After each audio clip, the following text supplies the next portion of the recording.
A philosopher once said that technology is society made durable. I wanted to suggest to you today that consensus is durability made available. And in a way, that is indistinguishable from magic. For consensus takes the physical and makes it logical. For example, you can take the durability of 3 physical machines, each of which can fail. You can spread this durability across 3 physical data centers, and with consensus, you can take these 3 machines, 3 data centers, make them look like a single logical machine, logically durable, logically available, and therefore highly durable, highly available, a system that can almost never fail. This is the magic of consensus, but the art of consensus, I think, is not that you can create a marvel of fault tolerance like this, you can, but rather to understand that at the heart of this conversion from the physical to the logical is really the exchange of durability for availability, where the more efficient the exchange, the higher the availability. It's a lesson that took me almost 20 years to learn, and I feel slower every day. It started with MySQL going corrupt on me in production. Durability lost, availability lost, that classic novel. And from there, my passion was durability XOR availability. For example, designing a file system inspired by ZFS to handle all kinds of disk failures, or building a production system powered by CRDTs to handle all kinds of network failures. The problem was that the highly durable file system was not always highly available, and the highly available CRDT system was not always highly durable. I kept dreaming of a world I thought I'd never see, and then one day it came to me. Availability is a function of durability, and consensus is this function. To convince you of this, I want to take us on a journey from durability to replication and consensus as we build a backup system together from first principles, starting with the minimum requirements. And the first is that this backup system that we're going to build must let you store keys and values and perform transactions across values with the highest level of consistency, strict serializability. So Kyle has put together precise definitions. I'm going to get in trouble now. Kyle has put together precise definitions for all the different consistency levels, and I would encourage you to read these. But to help you remember the best lay definition, I'm working on this, Alex has been helping me out, the best lay definition I could come up with, just to help us remember, just something to put in our minds, is that strict serializability is serializability plus linearizability. Doesn't help us. In other words, loosely speaking, strict serializability is consistency in space and time. So under serializability, a request must be able to operate across space, the universe of objects, all the values in the system atomically without effects from other requests. And under linearizability, if a request finishes before another request begins, then its effects must be seen by the time the next request begins, time and space. So putting these together, transact against any and all values in the system as if the universe were frozen in space and time. So whether the system is a physical machine or logical machine made out of multiple machines, clients must see their data with logical consistency. You may notice, I'm careful to say logical consistency, and that's because while a physical machine may be partitioned, the system as a whole, the logical machine, must nevertheless present logical consistency to clients or wait to respond until it can. So this is important because consistency is another way to see durability. If a client writes a value, asks the system for this value, system says, I'm temporarily inconsistent, says it doesn't have the value, the lack of consistency looks a lot like data loss. So we want to guard against not only the appearance of data loss, but also actual data loss, by requiring logical durability as our second requirement. System may use multiple machines, store copies of the data. Some of these machines may lose some of the copies, but if enough copies exist to reconstruct the data, then the system must not appear to have lost data and must remain available. However, if all copies are lost, then the system must correctly remain unavailable. So you can start to see the relationship between durability and availability. For example, here we have an array containing 3 pieces of data. with the array copied across 3 machines for durability. Arrays are running top to bottom. In this case, each machine has lost a copy of a piece of data in the array. And in fact, the majority of copies for A and B, do you see it there? A and B, the majority of copies have been lost. 2 of 3 are lost. There's only 1 copy of A and B left. Nevertheless, under logical durability, what do we expect? The logical machine backing up the logical array must remain available and fix the missing copies. Because if we have a copy of each piece of data, we shouldn't appear to have lost data, right? Right? Did you notice we've barely begun? We're already beyond popular consensus protocols at this point. Many can't handle this. Can you name them? If you can name them. So they become unavailable too soon. They either expect each element in the array to have a majority of copies, or else they expect a majority of arrays to be perfect. So here's an easy example to drive the point home. In this case, each machine has a failure, beautiful spiral pattern through the array. There's still a majority of copies for each piece of data, yet, for example, Raft would consider this cluster to be lost, even though there's enough durability to be available. And so this is the art of consensus. If consensus is durability made available, how can we exploit durability to maximize availability? Waste not, want not. It's not just that protocols don't always exploit durability, though. It's also that they throw durability away. Let's take an even easier example. Here, when we discover that A is corrupt on machine 2, it's common, this is even in the literature, reconfigure machine 2 out of the cluster, throw the whole machine away, re-replicate onto a new machine to take its place. 2 problems with this. First, machine 2 only lost its little copy of A, but we're re-replicating the whole machine, terabytes, inflating time to recovery. Second problem, this is the distributed systems equivalent of the RAID 5 problem, old problem. When we reconfigure the machine 2 out of the cluster, we throw all its otherwise perfectly good availability away. If another machine then crashes before machine 3 is brought up online, the whole cluster would be lost. One little fault and you can lose your whole cluster. So instead of reconfiguring whole machines in and out of the cluster, our backup system should rather simply copy A from machine 0 or 1 to machine 2. Very simple. It seems like that's what we should be doing, right? So this repairs durability faster, maximizing availability. And so we've started with 2 requirements, just 2 requirements. Don't be inconsistent, don't lose data. And we're arriving at a utility function, because it's not enough to implement consensus merely to be correct, to not violate strict serializability. That's table stakes. It tells us only that we haven't completely failed. But how do we know that we've done a good job? What's the utility function? And it's that we want to maximize logical availability. This surprised me as I was diving into the history of consensus to discover that a year before Paxos, young PhD student Brian Oakey at MIT under Barbara Liskov, he had already published the first consensus protocol to tolerate network partitions called view-stamped replication. And he chose a remarkable title. This is the most remarkable title. Can you see why? View-stamped replication for highly available distributed systems. If it were me, I would have written view-stamped replication for consistent distributed systems, yet Brian Oakey didn't. So this was back in 1988. Already he saw the relationship between replication, durability, and high availability. Indeed, the contribution of his dissertation was that his dissertation, while preserving logical consistency, again, table stakes, you can exchange replication or logical durability for logical availability. And you may notice that I'm careful to say logical availability and not physical availability. Why is this important? For example, if we think merely in terms of physical or total availability, then we might define availability as every request received by a non-failing node in the system must result in a response.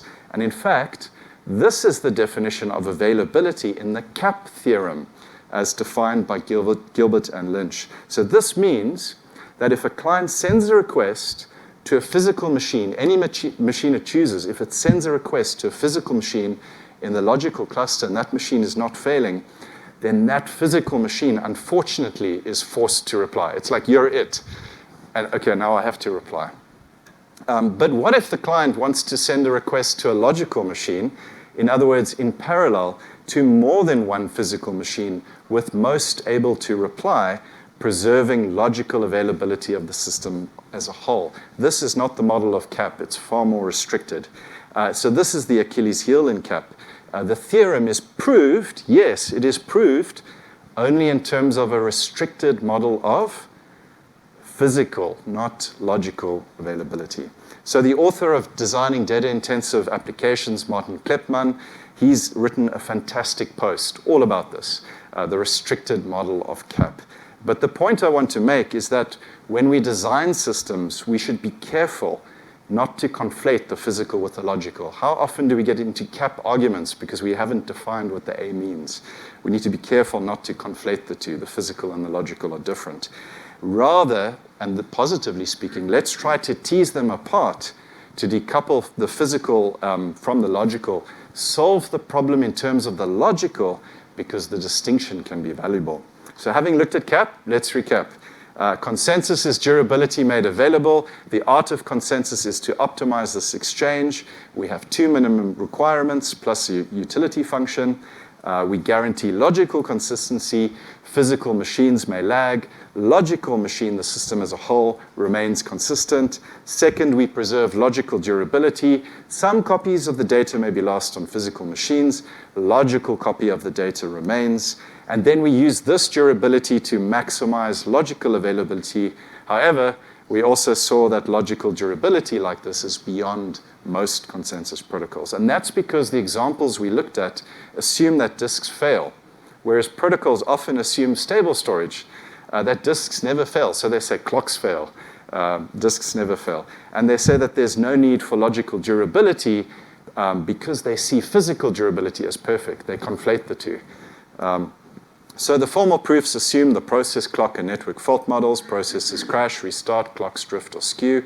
Messages might be dropped, reordered, delivered to the wrong machine, or replayed. Everything can go wrong, but disks are perfect. So the proofs have no storage fault model. This means that the protocols, if implemented correctly, are correct as long as your disks are perfect. If your disks are not perfect, next slide. Why not just run ZFS on each machine and call it a day? This would solve logical durability, yes, but it still wouldn't solve our utility function. For example, if you have a cluster of 3 machines, 1 disk each, you move to ZFS RAID. If you're mirroring, you've doubled the cost, you've doubled the number of disks in your cluster from 3 to 6.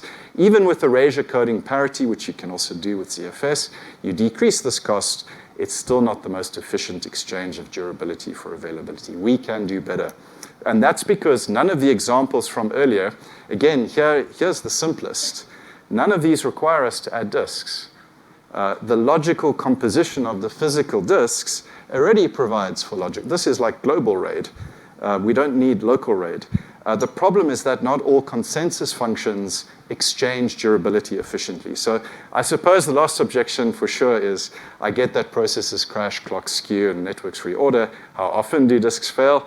Here the stats are that at least some disks per year are going to experience corruption or misdirected read or write, let alone a latent sector error. But as scale increases and you're running more disks in production, sooner or later you're going to hit a storage fault or firmware bug. I've hit one with MySQL.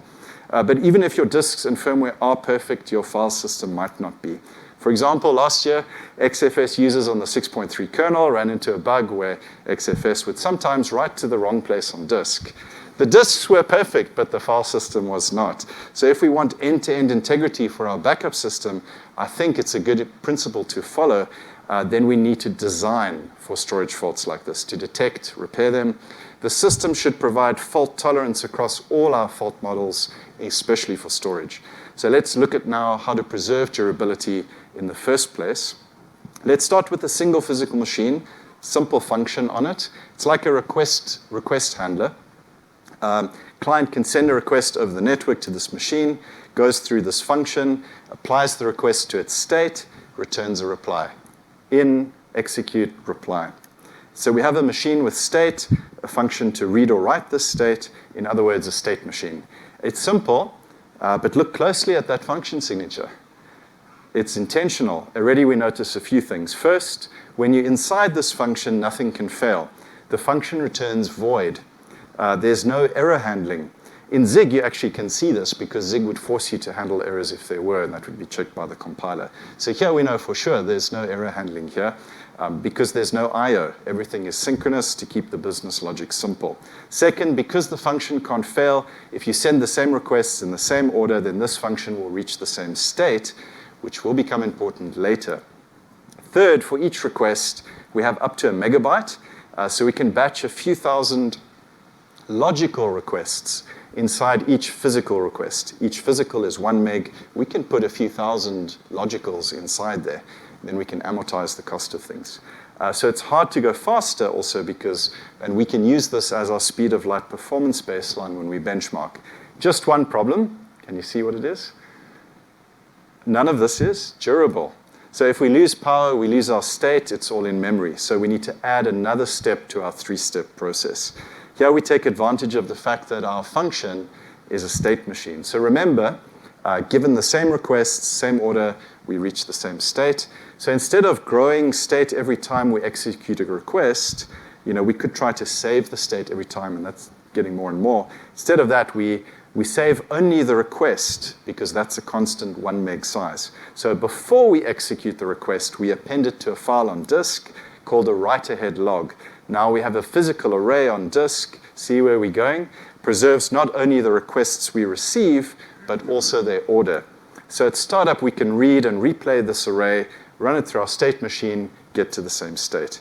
Let's assume that we're actually writing to disk with fsync, and that we're also using direct I/O to handle fsync failure correctly following UW-Madison's research into fsync gate. In other words, what they found is that it's hard to claim the D in ACID. It's hard to do that if you're not doing direct I/O. If you're not doing direct I/O, look for that D in ACID. It's probably not there.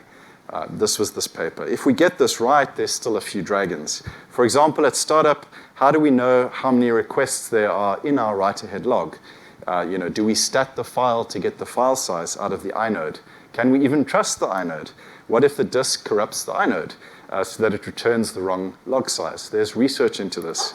What if the power fails as we're appending to the log so that a request is only half written? We could try to solve all this by checksumming the request before we append. Then we could keep reading the log at startup till we see a request with a broken checksum and take that to be the end of the log. Indeed, this is what most databases often do. So if they see a broken checksum, they might truncate or ignore the log. They stop there. Broken checksum, reach the end of the log. Can you see the danger of truncating like this? The problem is that when we see a broken checksum, we can't just assume that it was because of power loss. Might have been bit rot. For example, after a broken checksum, we might still have hundreds of committed requests in the log. We can't truncate or ignore them, or we would lose data. So why do systems not always handle this correctly? And the reason, I think, is that the research into this didn't exist. So it's called Protocol-Aware Recovery for Consensus-Based Storage. Also UW-Madison, best paper at FAST conference, only came out in 2018. Most databases today were designed around 2012. This came out 6 years later. And the fix is foundational. And the other problem is that storage faults are also not what databases expect, which sounds funny. Let me explain what I mean. For example, the best of them, SQLite, they expect the disk to read exactly what was written. Otherwise, it's on the disk. So they have what is called a crash consistency model to survive power loss, but they weren't designed to survive storage faults. They don't expect it. It's out of the model, and that's fine. That's documented. In terms of protocol-aware recovery, though, to solve for an explicit storage fault model, instead of one write-ahead log, you need two. So we append each request to our log, and then after that, we append a very small header to a second log. So normal request append and a little header. Then at startup, if we see a broken checksum, we just check the second log to see if the commit record is there, or the little header record is there. If it isn't, we know there was power loss, and we can truncate the log. But if the header record is there, then we know that the request was actually committed, but later corrupted. So instead of truncating the log, we need to repair it. So now we've come up with a nice durable log. If our log keeps growing, though, forever and ever, our startup time is going to get slower because we have to replay the whole thing through. So to speed up startup, we're going to add another step. After we execute the request, we're going to connect our in-memory state with an LSM tree on disk. The nice thing about an LSM tree as data structure like this is you gradually page your state changes to disk incrementally. So you don't have to write all the state every time. LSM does this in a way that's nice and friendly for the flash. It never overwrites blocks in place. Instead, it uses a technique called copy on write. This is also safe through power loss because it always writes to a new block before freeing old blocks. So think of your disk like a simple array of fixed size blocks. For example, you take a multi-terabyte raw NVMe block device, divide it into a grid of 512 kilobyte blocks, and then you have these blocks addressed by your LSM. So there are also plenty of optimizations you can do. You can learn about this in a talk we gave at QCon last year. But the big idea, obviously I've skipped all the details of what an LSM is. The big idea is that we found a way to read and write large data sets without keeping all our state in memory, without touching our state machine function. That's still simple, still can't fail, doesn't need to know about any of this machinery. We added it after the execute step. So we can log our requests to disk, incrementally update our LSM on disk, outside our state machine function as we go. Every now and then, we do what is called a checkpoint to say, okay, at this point, everything in the log is now also in our LSM on disk. So we can checkpoint, we can truncate the log for a fast startup. So that's how we solve that problem. And then we write this checkpoint to a special block we'll call the super block, and we'll put it at the start of our raw block device, right over there, first block, well-known location. So at startup, first thing we read is the super block, small, less than 10 megs. Going to tell us two things. First, how to find the blocks addressed by the LSM. This is like our root pointer in a tree. So we have our starting state, then where in the log to start replaying from on top of our starting state. Of course, the super block is crucial because it points to everything else. So we're going to make 4 copies of it, all at the beginning of the disk, then read these in at startup to get the latest super block. But it's not that simple because disks are distributed systems, and all the same rules apply. For example, latent sector errors might cause some sectors to be partitioned temporarily or permanently. You can't do I/O to them. This is a thing. And latent sector errors are actually 10 times more likely, than corruption or misdirected I/O. So latent sector errors are a real problem, partitioning your disk sectors. How do we know at startup that we're not reading an old superblock copy written by a previous checkpoint? A fun puzzle, but again, if we think of disks as distributed systems, we can apply the same protocols. For example, we can write out a minimum quorum of copies whenever we checkpoint. Then at startup, we can read enough copies to intersect with our write quorum. So this way, we guarantee to have the latest superblock, tolerating a certain number of faults or else remain correctly unavailable. Finally, you can run all this on top of a file system. For example, you just have a single data file. It's got the super block, the log, and the grid of blocks for the LSM. Why would you? You can just run this also on a raw NVMe block device without a file system. Because what I've described for us is the essence of a copy on write file system, except it has a storage fault model. So if your disk is failing, instead of another file system being the straw, getting remounted into read-only mode or corrupting your inodes, you can now begin to actually handle these faults. You don't have to throw perfectly good durability away. So wow, I think we've done some work to preserve durability. First principles took us past the file system all the way down to the block device, but are we durable? Who's brave enough to say that we aren't? And why not? Yes, exactly. So we have a physical machine. It tries hard to provide as much durability as it can down to the level of a disk sector, but we don't have a great backup system because we're not taking backups. So we have physical durability, but not logical durability, because if we lose the machine, we lose everything. So we need replication to replicate our state machine across multiple machines to make real-time backups. In other words, we want to go from state machine to replicated state machine. And this makes sense to me always if I say it backwards. So it's a machine, it's got some state, and it's replicated. So let's imagine that we have 3 physical machines now. Let's pin one of these machines. You're going to be, manually, that's the primary machine, and we make the others the backups. Don't ask me how, but we're just going to do this. And then now, while the primary appends to its log in parallel, it can replicate the request to at least one other machine, wait until it receives an ACK from any of the two backups. We have to wait for the ACK because we care about durability. So we can't reply to the client until the request is on at least two machines. Isn't this expensive? Well, not if we care about making backups, not losing people's data. So if we want durability, I think it's hard to be more optimal than this. So now at last, we have replication across at least 2 of 3 machines. However, we don't have logical availability across machines. Because if the primary goes, we need to manually fail over. So we have logical durability, not logical availability. And if we don't have consensus to automate this, then we'll have downtime when we switch and probably data loss if we mess that up.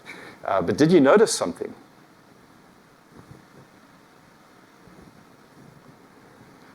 All along, we've been focusing so much on durability, it drove us to start replicating, and we're doing that to 2 of 3 machines. What protocol have we accidentally almost implemented?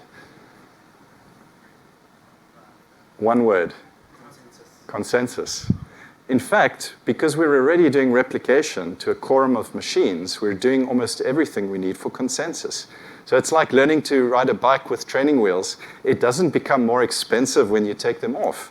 Instead, it becomes easier because when you have replication from primary to backups and the primary fails, then consensus will let you automate failover to a backup and stitch the logs together perfectly so that you don't have to reconcile your backups by hand.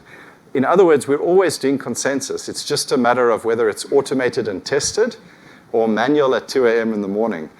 So as long as we care about durability, I think it's fair to say that consensus doesn't have a cost. Because 99% of the time we're not doing consensus, we're actually doing replication, just plain old replication. Consensus is the cherry on top, happens in a split second to fail over. So as we saw, view stamp replication, or VSR, pioneered in 1988, and then in 2012. James Cowling, again with Barbara Liskov, revised Brian's work in a paper called View Stamp Replication Revisited. Perhaps one of the clearest papers you can read if you want to understand consensus for yourself. Raft came out 2 years later, actually, remarkably similar to VSR, essentially the same protocol, except that Raft missed a big idea that James and Barbara put in.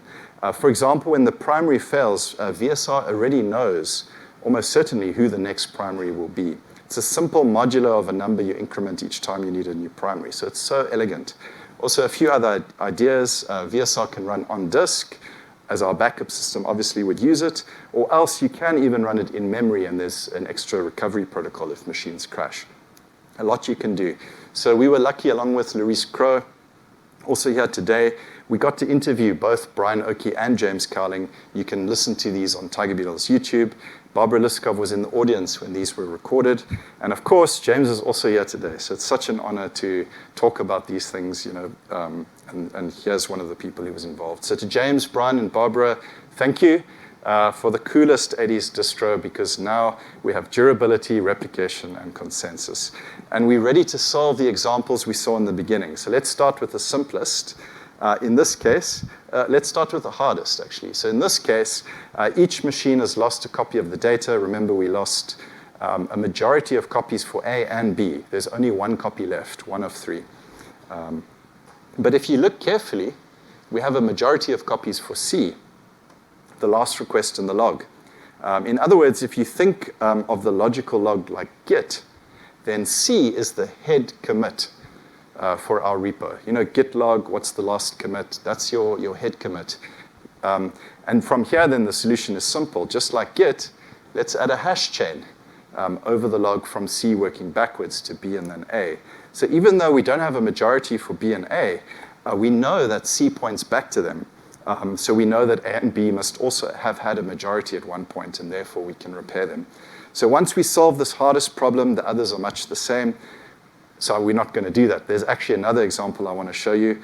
Protocol Aware Recovery 2018, they picked this up and found most protocols also couldn't handle this. So this is it. Here, everything is almost perfect. It's almost perfect. Only C is corrupted, but there are also no other copies of C on the other machines. So it's clear, it's obvious to us, just looking at this, C could not possibly have committed. The client never received a reply, because it's only on one of 3 machines. And yet, Raft would not survive this. It would consider the cluster lost. So the solution from UW-Madison is that if we see a corruption like this, then we check with the majority of the cluster that it couldn't have committed. And if that's the case, then we can truncate the log safely. So we're not only making real-time backups, we're also testing our backups, we're also repairing them. Most distributed systems actually only make real-time backups. They don't test them, and they don't repair them. Finally, there's a little over-specification I want to show us in many consensus implementations. It's something we might want to optimize for in future. For example, Raft has the specification where leader appends issues RPCs in parallel to replicate. When the entry has been replicated, the leader applies the entry to its state machine. In other words, Raft specifies that the primary must wait for replication before executing to the state machine. It's subtle. Can you see the problem? Under logical durability, in fact, you only need to wait for replication to reply to the client. That's our requirement, which means that we can do everything else in parallel. We can append, replicate, even execute speculatively, provided we can undo that execution if the replication fails. So if we think back to our function signature, where a physical request is a megabyte, many logical requests, you can see how the CPU work for those executing a few thousand. It might take some time. And in fact, it's double the replication time, 10 and 10. Obviously, we're using some wide area network. Replication is normally half a millisecond. So let's imagine the execution is the same.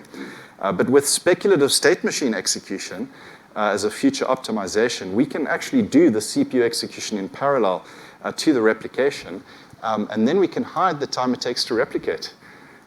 So we begin to approach the performance of our speed of light baseline where we started, because we can build a backup system that cares about durability, and it's almost as fast as a cache that doesn't. So I wish we had some code to show for what we built today. And in fact, we do, because our backup system is really a database you may know as Tiger Beetle. And it's also written in Zig. It's a lovely little language to read. Also great for databases where memory bandwidth is often the bottleneck. Tiger Beetle is Apache to open source. You can see how everything works and is tested, which is important. Because if the magic of consensus is hard, then the art of testing consensus is harder still. So we need to test not only logical consistency, but also stretch logical availability to the very breaking limit of logical durability to test the efficiency of the exchange. And to do this, we need to test the relation of all the variables at play from the inside out. Because the problem is that if we only test from the outside as a black box, then it not only takes physical time to find a bug, it also takes time to reproduce and fix. However, by now, we've seen how powerful it can be to take the physical and make it logical. I think yesterday and today, again and again, you're just hearing people speak about physical and logical. So it's so powerful. So what if we could do the same for time, to go from physical time to logical time so that we can speed time up, make time deterministic, like in a movie that you can fast forward to find bugs faster, and then once you find them, you can replay and rewatch again and again to fix them faster than before. So let me show you now how we run Tiger Beetle in a simulator that can control time and space. If the simulator is a movie, the 2 movies I'd pick, number 1, Interstellar. Time passes faster on some planets than others. Second movie, Inception, because this simulator, it's executing the actual code of a distributed database written in Zig, except it's in a simulator, it doesn't know it's in a simulation. But then that simulator doesn't even know that it's been compiled to WASM and running in a browser tab. So that we could put a game engine on top and, of course, play a bit of jazz. So this is the first scenario. And we need to get a little bit of sound here. Is it coming through, folks? What we're seeing here is like five Tiger Beetles in a cluster. We're seeing 5 times physical durability for 5 times logical durability, and we turn that into high availability. Cluster's busy starting up. You can see who the primary is. It's Captain America. And then we've got 3 clients up top. They're starting to send clients requests in. They're not still warming up. The simulation's getting started. So let's wait for it. And there it comes. So now you can see this is a backup system. Requests come in and they get replicated, and then the ACK gets sent back to the clients. This is very simple. In this simulated world, nothing ever fails. So, network is perfect. There's no packet loss, no storage faults, no process faults. We can even select our units now to try and find something else interesting. There's our primary machine, and we finished. That was too easy. Shall we level up? Okay, great. So here now, this is sort of what you expect normally for most systems. What's happening here, as you can hear from the music, is that there's going to be some packet loss, going to be some replay, and there's going to be some partitions, 1% of the time. And then we're going to check that VSR will elect new primaries as the old primaries fail. And that's what we're seeing. There's a lot of chaos going on here because we've got view changes to elect new primaries. And everything is being tested. The power of this kind of simulator is that it's actually protocol aware, so it understands consensus. The simulator is actually, it knows how much durability is available, and it expects that to result in high availability. And if it doesn't, it's a bug. So we're not only testing for strict serializability, which is something a simulator does. It does that as requests are processed. It understands the whole world, but it can actually check that the durability is exchanged efficiently. This is a deterministic simulation. So if we were to, this is kind of the law of demos, we can replay this again and again and again. Shall we stop there? Let's get radioactive. Okay, now we're going to introduce faulty disks. And we're also going to introduce a little bit of non-determinism because, as you can see, we've got a few tools here. So we've got hammer.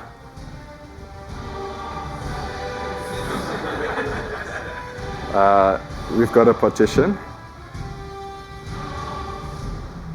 Let's see.